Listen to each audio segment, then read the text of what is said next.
Buenos días, amigos, amigas. Reciban ustedes el día de hoy, 12 de octubre del año 2025, en este escenario jurídica, Sandra Yaya, un cordial saludo.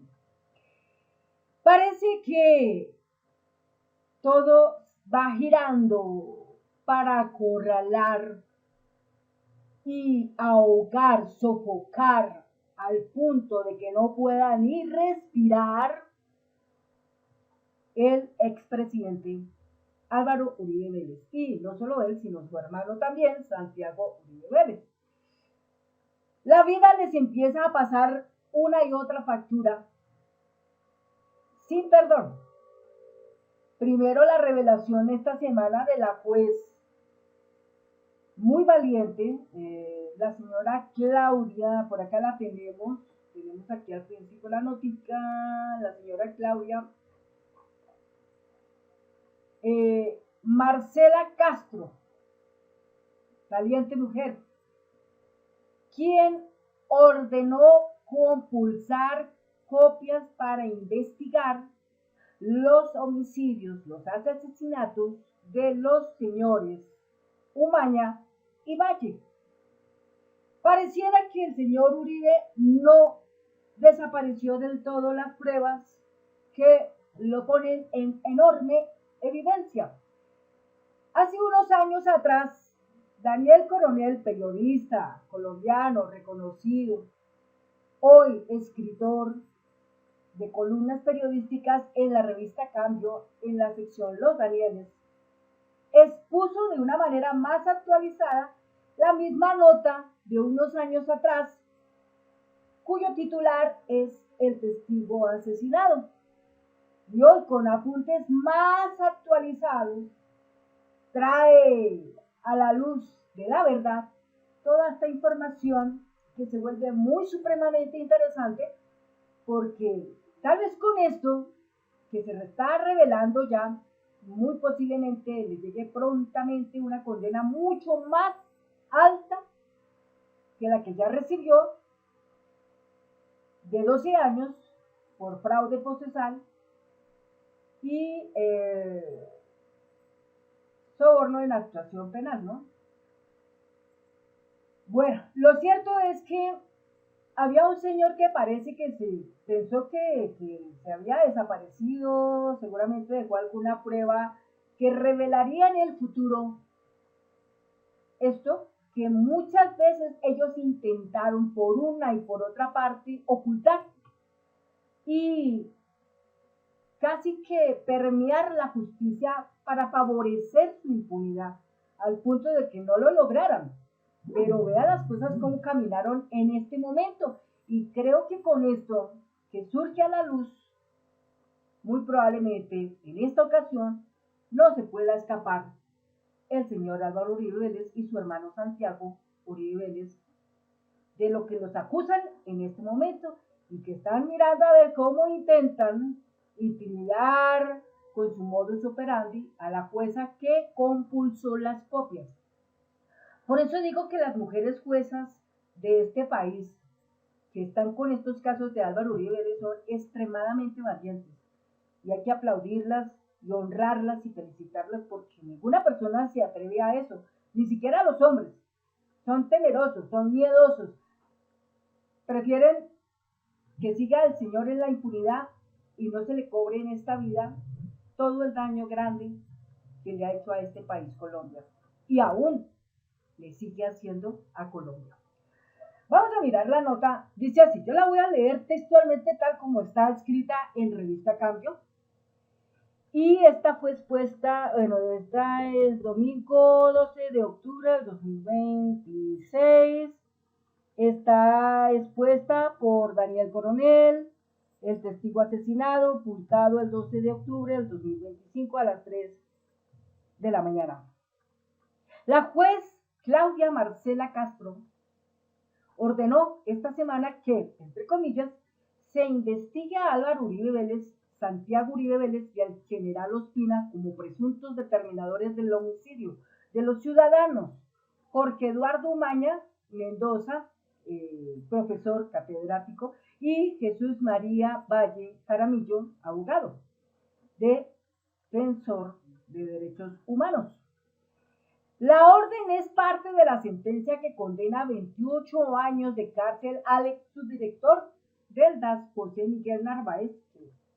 De él salieron a hablar pidiendo que por favor lo saquen pronto de la cárcel porque es inocente. ¿Y quién se fue a decir todas esas cosas tan tontas? La señora María Fernanda Cabal en el Parlamento Europeo. Y vaya que quedó bien humillada, porque vino otro y se la cantó de una y le dijo, señora, usted está diciendo mentiras. Y ya, todo lo que más tiene sobre esa señora. Pero así pasó, porque estaban buscando llevar todo el caso de este señor Narváez junto con el de Álvaro Uribe Vélez para posar allá que estas personas son perseguidos políticamente y que ellos son inocentes y que ellos no han hecho absolutamente nada, cuando la verdad y las evidencias saltan a la vista y la gente se da cuenta que las cosas no son así. El señor José Miguel Narváez fue sentenciado a 28 años de cárcel intramural por el secuestro de Piedad Córdoba, que en paz descanse, a manos de los paramilitares.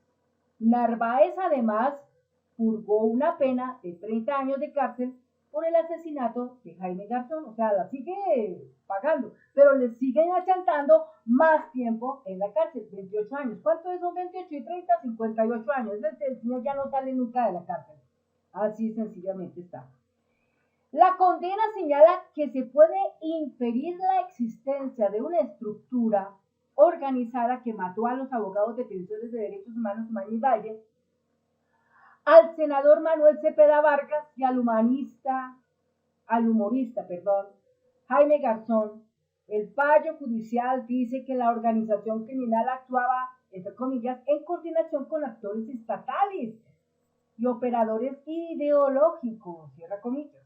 Es decir, el Estado favorecía al criminal, vaya y hace su delito, y aquí le perdonamos, le damos una embajada donde quiera que usted quiera ir y para que nadie lo moleste ni la justicia lo siga y usted pueda seguir reinando en la gran impunidad.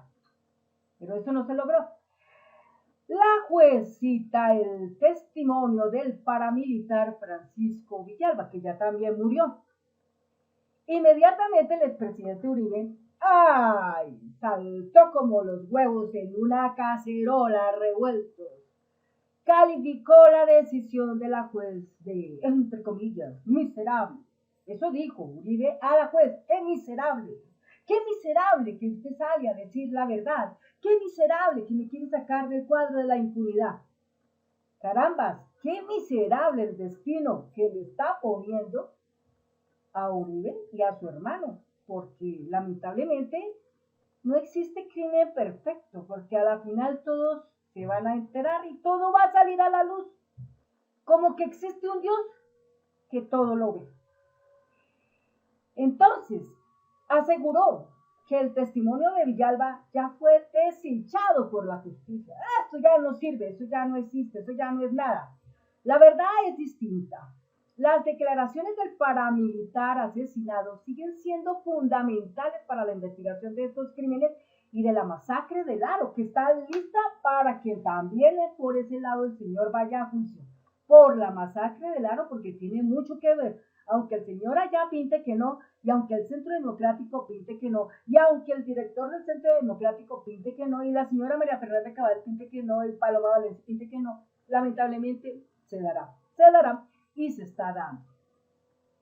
El gobernador en ese momento, Álvaro Uribe, afirma que las bitácoras oficiales no registran que un helicóptero de la gobernación hubiera transitado por esa zona el día de la masacre. Oiga, que no hubiera transitado ese día cuando pasó la masacre, pero hay testigos y videos que revelan todo lo contrario, y ahí es donde está la cosa enfrentada, porque es que ya cuando hay un video, en esa época no existía inteligencia artificial, y la inteligencia artificial de hoy tampoco puede llegar a ese punto, porque hay muchas cosas que pueden salir inmediatamente brotando si son falsas.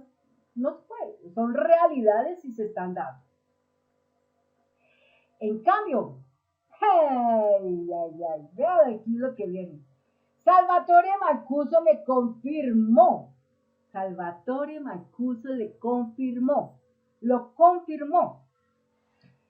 Por ahí hay un video de 4 horas y pico donde se habla de verdades terribles que saca Salvatore Mancuso con relación a políticos de esa época y de la actual. Vaya, es que no se salvan como tan fácil. Es inclusive otra cosa que está saliendo también, es la de que dijo el señor Álvaro Ashton en la JEP y salpicó al señor Efraín Cepeda Sarabia, que tiene nexos con paramilitares, o los tuvo. Y lamentablemente también Armando Benedetti, también parece que los tuvo. Vaya a saber cómo fueron esas situaciones de ese entonces, pero el simple hecho de haber tenido relaciones con paramilitares, caramba, así hubiera sido por error, tenaz. De pronto el señor Efraín Cepeda Sarabia puedo decir que es una persona mala, pero no puedo decir lo mismo y me abstengo de decir algo con respecto a Armando Benedetti, no me meto en ese cuento. Pero con Efraín Cepeda Sarabia sí, porque el tipo sí ha mostrado ser una mala persona y ha sido muy malo con el pueblo colombiano, ha frenado terriblemente las políticas de vida del presidente Gustavo Petro, frenar las reformas que hacen parte del beneficio para el pueblo colombiano, eso no se lo perdona absolutamente nadie. Y así el señor Efraín Cepeda Sarabia se vaya a campaña presidencial, nadie en la urna lo va a perdonar. Bueno, en una entrevista para la W, que uno de los helicópteros de la gobernación sobrevoló el Aro mientras tenía lugar la sangrienta operación. ¡Ay! Aquí salía interesante. Rosa María Posada. ¿Quién es Rosa María Posada? Una mujer del Aro, sobreviviente de la masacre.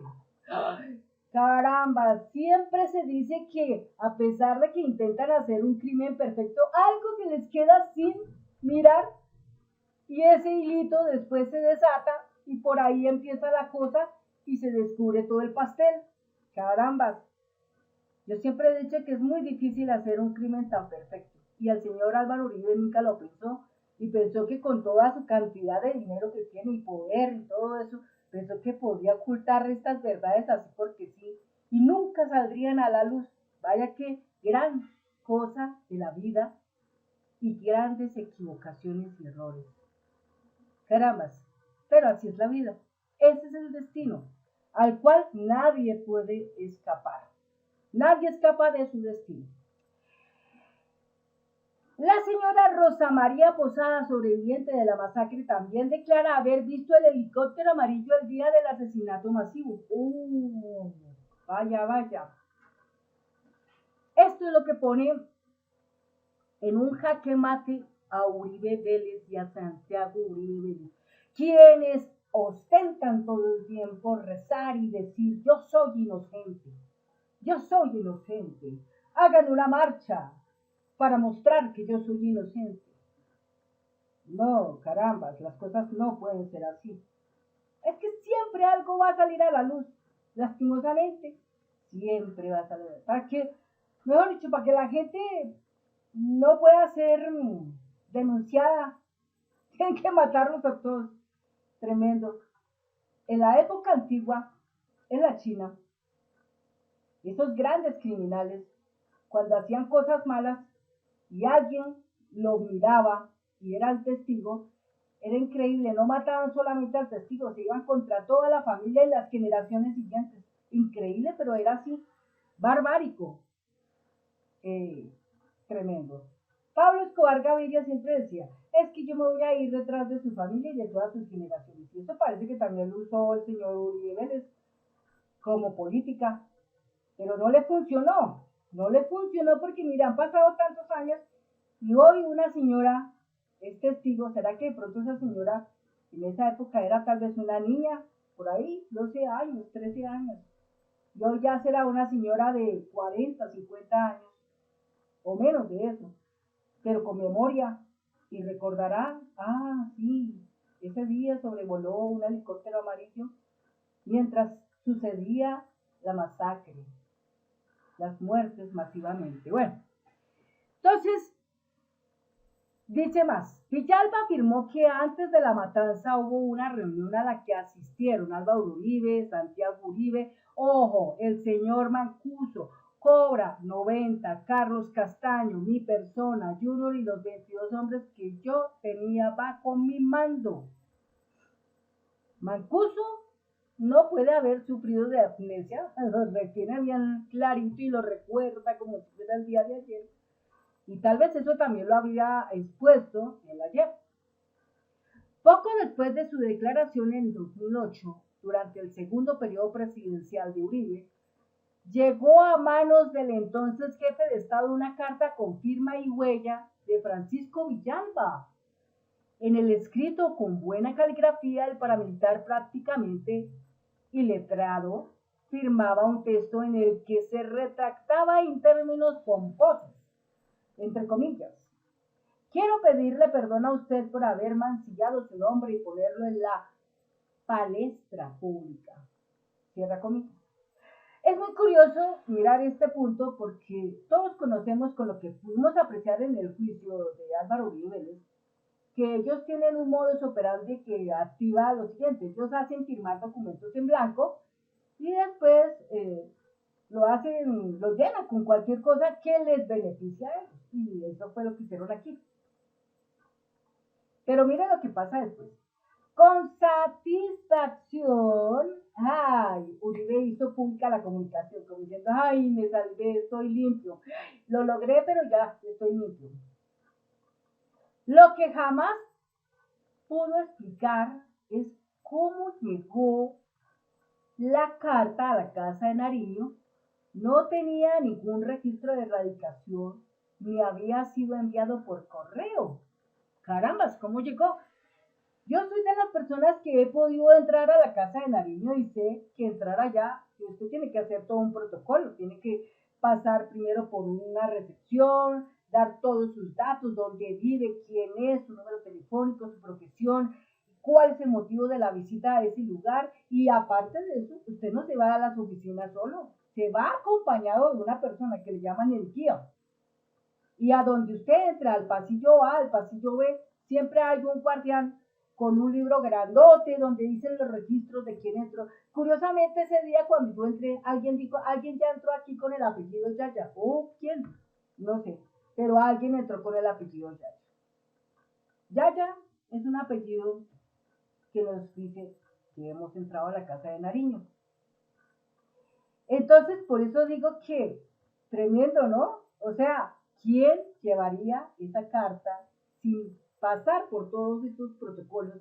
Y precisamente llegó al escritorio de Álvaro Uribe Vélez. Tiene que ser alguien de ahí mismo y alguien que quería que las cosas fueran así. Ya. Dice más acá, Villalba le dijo al periodista Arnulfo Méndez de Noticias 1 que él no era el autor de la carta. Oigan eso, no era el autor de la carta. Es decir, él nunca hizo esa carta. Lo único que hizo fue poner la firma y una huella y para de contar. El resto lo inventaron ellos. Contó que le había firmado una hoja en blanco a su compañero de reclusión, Jesús Amado Sarria, porque le había dicho que la usaría para pedir el traslado a un mejor lugar. La letra era idéntica a la de otros escritos de Sarria, quien además tenía un amigo en común con el secretario jurídico del presidente, Edmundo del Castillo, recientemente condenado por el caso de las chuzadas. Aunque Francisco Villalba cumplía una condena de 33 años, salió de la cárcel de Itagüí por una polémica decisión de un juez de ejecución de penas. Solo disfrutó 23 días de su detención domiciliaria. Lo mataron a tiros de pistola con silenciador. Las circunstancias de su muerte se repitieron, calcados unos años después con otro testigo llamado Carlos Enrique Areiza. La Corte Suprema de Justicia había pedido protección especial para él y para Juan Guillermo Monsalve cuando abrió la investigación contra el expresidente Uribe. Es que en todo esto, por eso le llaman estrella al testigo Juan Guillermo Monsalve, que es el único que se ha logrado salvar, pero los demás todos murieron. El único que ha podido cantar es él, pero los demás se murieron. Es increíble. Areíza declaró que le firmó unas hojas en blanco a Jaime Restrepo, un militante de la extrema derecha conocido como el alias de El Patriota. Cuando fue a verlo, enviado por José Obdulio Gaviria, a quien había llamado a pedirle ayuda. Según el testimonio, le dijo a Restrepo, entre comillas, hermano, yo estoy de verdad atemorizado, estoy cagado del susto. Yo no quiero más esta persecución. ¿Qué tengo que hacer para que se pare todo esto? Entonces, él me dijo, entre comillas, yo vengo en representación de las personas a las que usted llamó. Entonces, si usted nos quiere dar una muestra de confianza, entonces firme las hojas en blanco y listo. Y yo miro a ver qué hago con esto. Cierra comillas. Es que ese es el modus operandi de ellos era así. Ese fue el mismo modus operandi que usaron también con Gis Política, con Gis Medina. Tremendo, es que es bárbaro, bárbaro. Por eso es que todas estas cosas de verdad tienen que acabar. Tiene que haber un momento en que todo esto acabe. Colombia, para poder seguir adelante, prosperando y todo eso, tiene que derribar ese enorme muro tan grande que ellos construyeron llamado impunidad. Y para que ese muro grande de impunidad se derribe, pues hay que sacar a la luz muchas verdades. Y muchas de esas verdades van a ser reveladas próximamente por 16 paramilitares, entre ellos Macuso, porque 40, creo que Don Berna también actuará ahí. Y con el gobierno progresista, el gobierno de Gustavo Petro, que van a sacar esas luces a las verdades, esas verdades a la luz, perdón, que va a sorprender a mucha gente en Colombia. Tremendo, pero así va a ser. Las hojas en blanco terminaron siendo una carta sindicando falsamente al senador Iván Cepeda. Vea pues, de haberle ofrecido prebendas para que declarara contra el exgobernador de Antioquia, Luis Alfredo Ramos. Es que ahí está el detalle. Esta gente tenía una manera de hacer las cosas. Carlos, mira, aquí está la firma, Carlos Enrique Areíza, las huellas de él, y la carta en donde culpan a Iván Cepeda Castro. Entonces es peligroso hoy por hoy firmar una carta en blanco con su huella, porque con eso le pueden a usted estar escribiendo la sentencia de muerte y no se dio cuenta usted a qué horas pasó. Es delicado, muy delicado. A Areíza lo sacaron de la cárcel sin ninguna protección. 2 meses después lo acribillaron en Bello, Antioquia. A propósito de su asesinato, el expresidente Uribe publicó un mensaje de Twitter que decía, entre comillas, comunidad, Carlos Areíza era un bandido.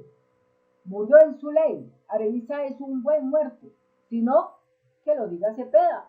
¿Cómo la ven? Ahí está el tweet del día 24 de abril del 2018. Fue la época en que murió Areíza. Mejor suerte ha corrido José Orlando Moncada Zapata, alias Tasmania, quien también le firmó hojas en blanco a un abogado llamado Sergio González, muy cercano a Santiago Uribe.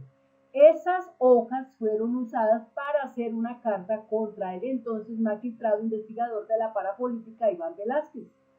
Tasmania me contó en la cárcel de Palo Gordo que jamás había escrito eso.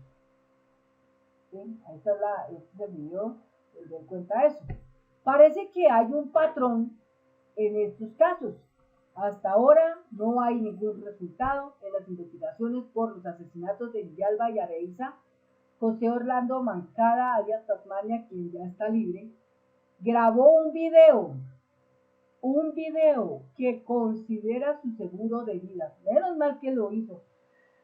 Hoy en día, como en las novelas, como en las películas, cuando alguien se ve sentenciado a muerte, asediado y amenazado o intimidado por fuerzas malévolas, macabras, lo mejor que puede hacer es que realice un video donde cuente toda la verdad y donde diga, si yo llego a morir,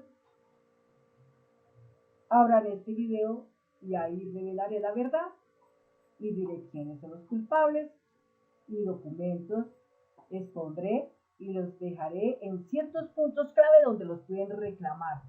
Y solamente así es como la luz de la verdad se pierde. Y eso fue lo que hizo este señor Tasmania. Y entonces grabó un video que considera su seguro de vida. Su contenido se conocerá únicamente si atentan contra él. Si atentan contra él. Tremendo. Se la puso por ella, por eso se llama un jaque mate. Y esa es toda la nota de Revista Cambio de esto que les he contado a ustedes el día de hoy. Y esperar a ver qué ocurre más con todo esto. Cómo esto evoluciona durante esta semana, qué más cosas nuevas habrá esta semana, las estaremos observando. Muchas gracias y nos vemos en un próximo video. Hasta pronto.